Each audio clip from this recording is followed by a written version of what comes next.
Okay, so yun nga ng mga derivative. And also, today, control components muna tayo. So, before natin tayo mag-proceed dun sa pinaka-topic natin, which is mag-focus tayo sa form handling or yung form control dito sa React. So, which is basically, isa dapat yun isa yun sa pinaka-magiging main topic natin for the meantime. Pagpupukusan muna natin ngayon yung tinatawag natin na control components. So,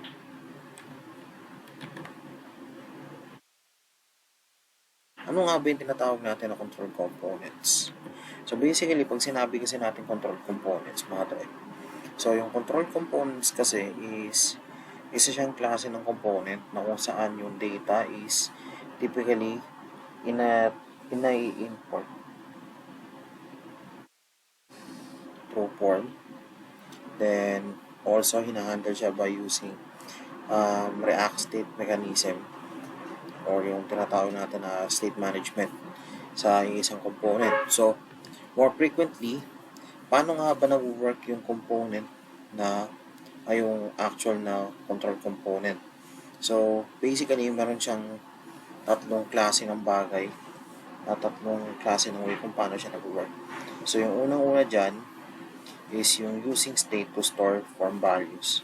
So, basically, ito, sige, discuss ko lang din to using Visual Studio Code. Then, yan. So, basically, start tayo. How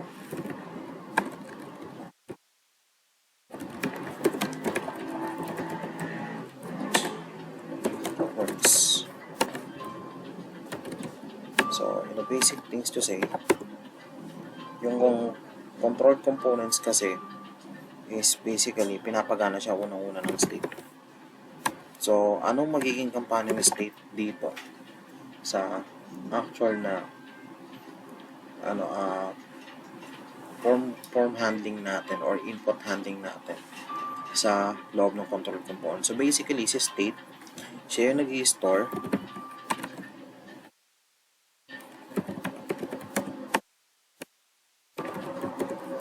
ang actual data from the form, from the input fields galing mismo sa form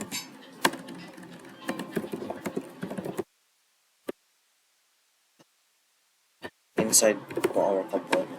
Sa loob mismo ng component natin.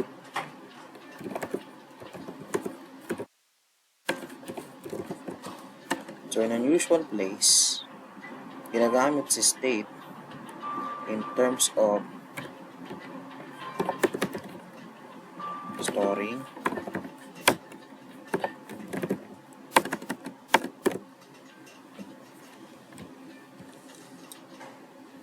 entry at updating ng data. Throughout din para ma-manipulate nyo yung kabuuan ng throughout din para ma-manipulate nyo yung kabuuang data na pinapasok ni user from dun sa mga input fields sa loob mismo ng form papunta dun mismo dito sa state, which is nandito siya sa loob ng component. So, other from that, proceed tayo dun sa presentation. Yan.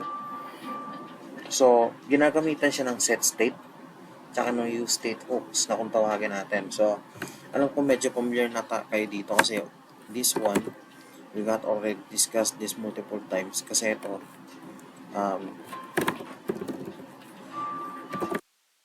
ibibigay ko lang din sa inyo yung different kinds ng state management setup na pwede natin gamitin sa loob ng control components. So, two kinds of state management.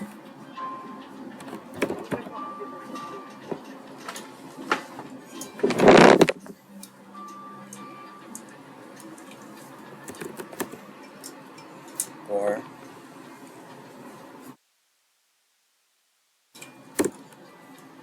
control components.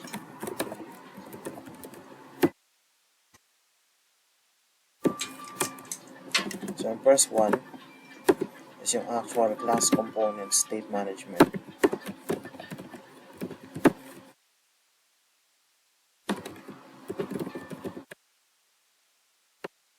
Class functional component state management.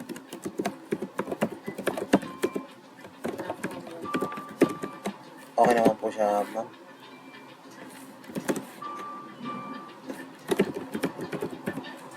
Which is basically, ito yung ginagamitan ng hooks. So, define muna natin tong dalawang to para at least malinaw sa inyong lahat kung paano nga ba siya nag-work. So, class components, class component state management. Basically, paano nga ba talaga dapat ini-implement to? So, the first place, ang pagko-construct kasi natin ng state dito sa loob ng class components is basically like this one. So, nag-create muna tayo ng constructors.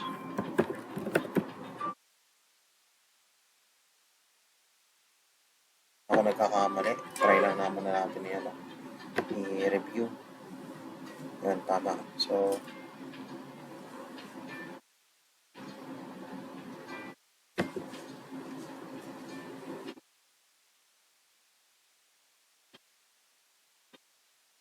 wait lang, nawala yata yung notes ko. Yan. Constructors, which is lalagay natin yung actual na props. Saka tayo naglalagay ng super. Tapos dinideclare din natin yung props as is. Saka tayo ngayon nagde-declare ng tinatawag natin ng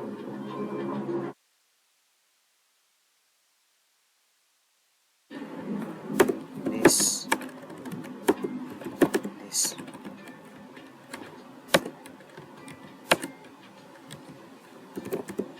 That state, which is may equal siya na open and close parentheses. So this is the way that how we can actually implement the actual the actual state management sa loob mismo ng class components. So, paano nga ba natin usually pinapagana or ina-update yung actual na data sa loob ng state natin sa loob ng class components? So, katulad ng sinabi ko last time, gagamit din tayo ng this at set state. Tapos yung actual na state variable dito mismo sa loob. Tingnan natin. So, ito, sample na lang to. Ito may mali pala ako. Yan. Nakalimutan ko yung open and close curly braces. Yan. Open and close parentheses. Tapos yung open and close curly braces. Tapos, yung actual na state variable na to be updated or stored.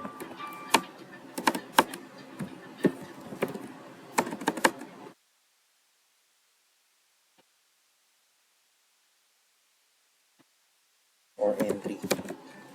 So, ganito magiging sistema niyan. Kung hindi nyo pa siya magets ngayon dito, so I will try to give you an example dito sa last na component na ginawa natin. Okay. So, ito yung example. So, sample class components, basically, ang pinaka-initialize na gagawin mo within this component is kailangan mo mag-create ng constructor, tapos mag-declare ka ng props or yung actual properties, open and close curly braces, then meron tayong super sa loob, then another declaration of props, tapos saka tayo ngayon magsiset up ng state variables natin sa loob, which is naka-JSON type siya.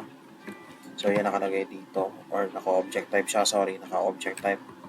So, this.state, ito yung actual na state na paggagawa natin. Tapos meron siyang actual equivalent value, which is nandito siya sa loob ng open and close curly braces, and at the same time meron tayong sample na state dito, which is yung nakalagay is yung full name. Tapos ang paggamit or pag-manipulate ng actual na state data nito mismo sa loob is through using this na dun sa tinatawag natin na method na this.set state, which is pipili ka lang ng isang specific na data or property na babaguhin mo sa loob ng state. Tapos lalagyan mo siya ng exact value sa loob nito. So, katulad nito, naka-blank. Pag once na nag-click ako nito, automatic magpapakita agad yung value na Benjo Santosidad. So, ganun yung specific way na ginagawa niya. Ngayon, sa functional components, ano ang pinagkaiba nito? So, dito, gumagamit na tayo dito ng use state hooks. So, kung familiar kayo sa use state hooks, na usual, magde-declare ka lang naman ito first place ng variable.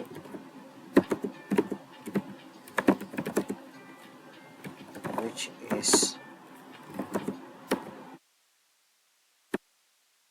then to a set state to a use state method.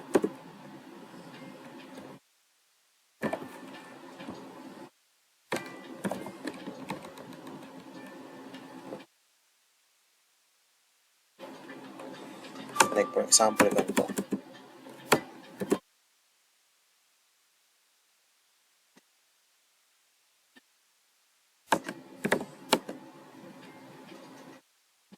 Full name.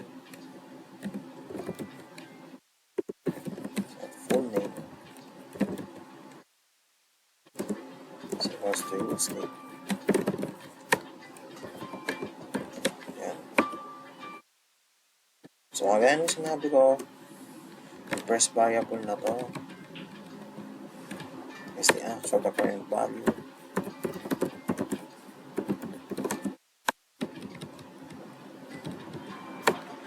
And this one serves as the actual method.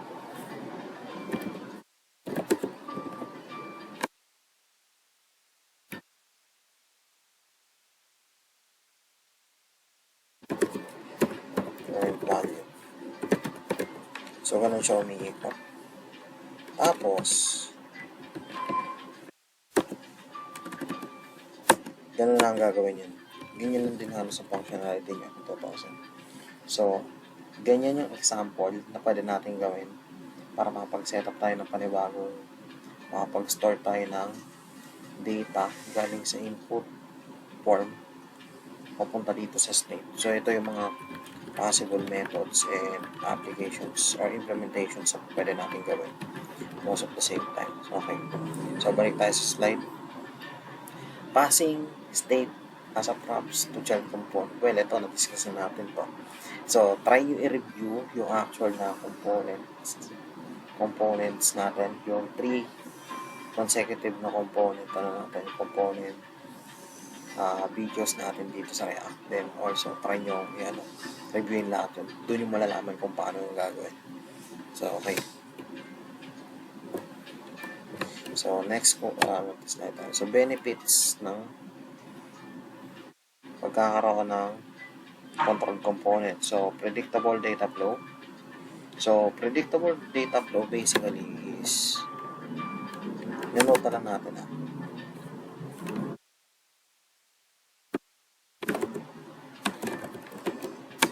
control component. So, first one, pag sinabi kasi natin predictable data flow.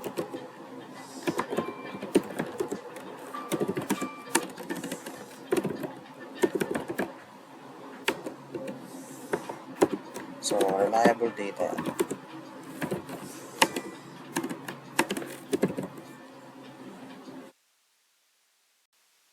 Okay, so,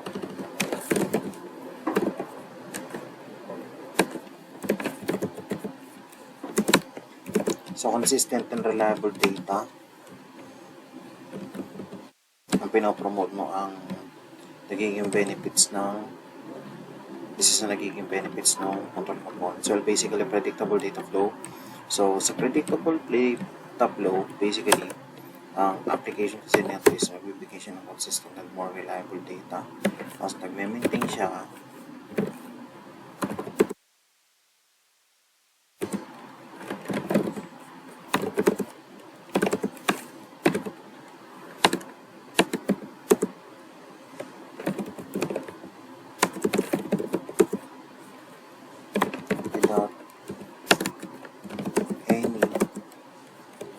discrepancies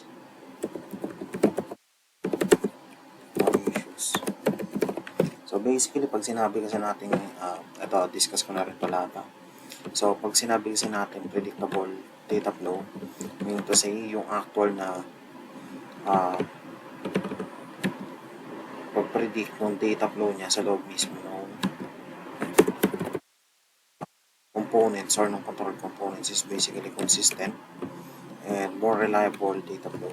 So, pangalawa, nagme-maintain siya ng mini-maintain niya yung updating ng actual stored data without any discrepancies or issues na nangyari sa loob. So, pangalawa is yung tinatawag natin na integration with state management libraries. Okay. So, add na rin natin dito.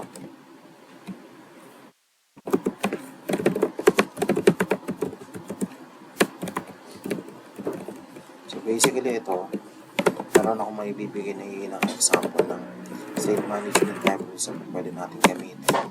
So, loob mismo na React, which is a control components mismo. So yung Redux, Motex, so Motex API.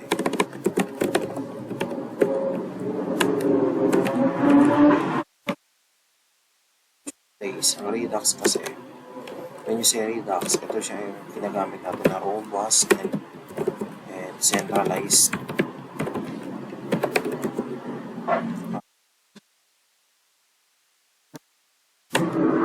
state management.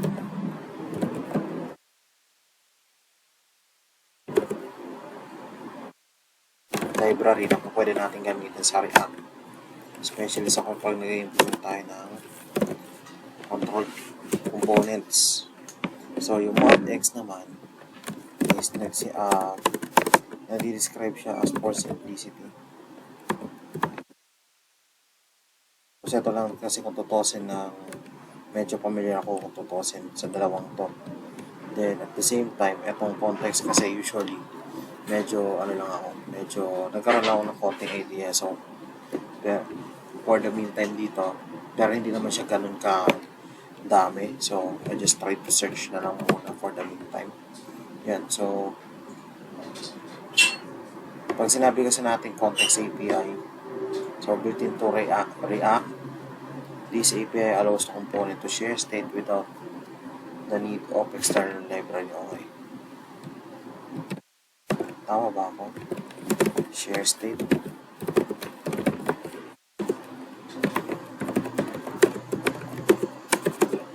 Or any React library. So, etong tatlong to, ang ina-allow or yung nagiging benefit ay ang ina-allow ng control component na magamit para sa actual na state management para makontrol din yung actual data flow sa loob mismo ng component.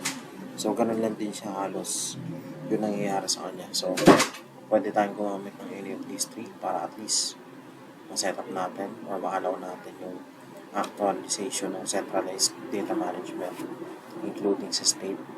And at the same time, makapag-manipulate tayo ng maayos na data flow sa loob ng application project natin. So, application or project natin. So, next is enhanced data manipulation. Again, nasa benefits pa rin tayo. Ito naman is just focusing on the actual validation. Data formatting.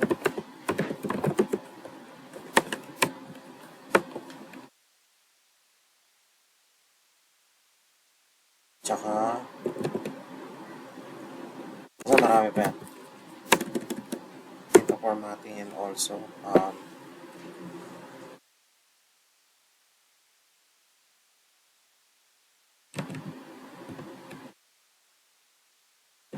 kasi yun lang halos.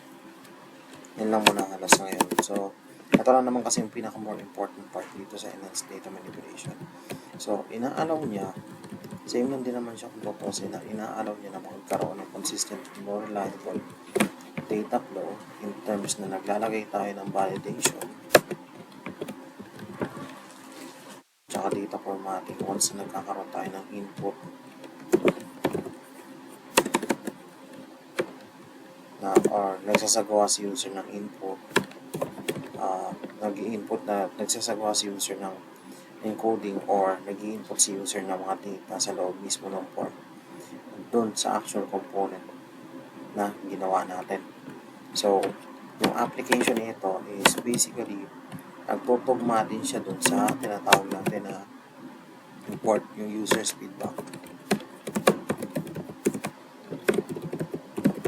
Kasi itong dalawang to, much more have some kind of a similarity. Pero it turns out na meron siyang nadagdag, which is technically kasama na kasi dito yung error handling.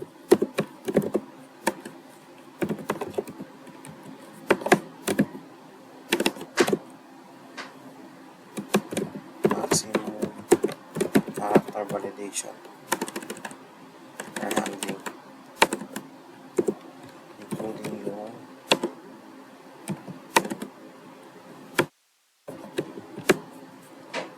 data format. Plus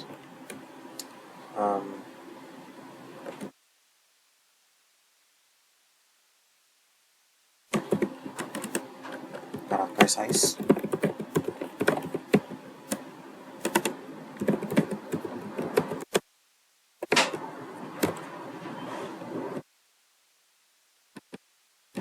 Then appropriate din for validation. So, ganoon lang siya kasimple.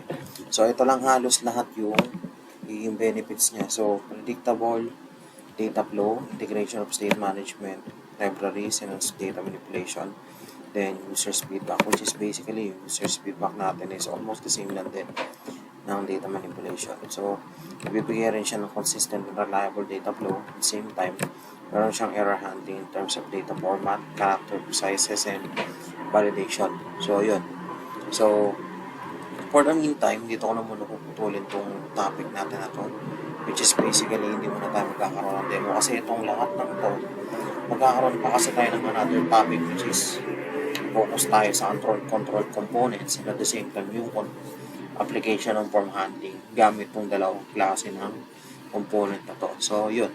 Pag napakikita ko na sa inyo lahat ng actual implementation dito, including na rin sa form handling, maintindihan nyo lahat yan kung paano talaga siya totally mag-work right at the same time. So, yun yan mga tre. Maraming salamat. So, see you again sa next video natin. Thank you and God bless. Bye.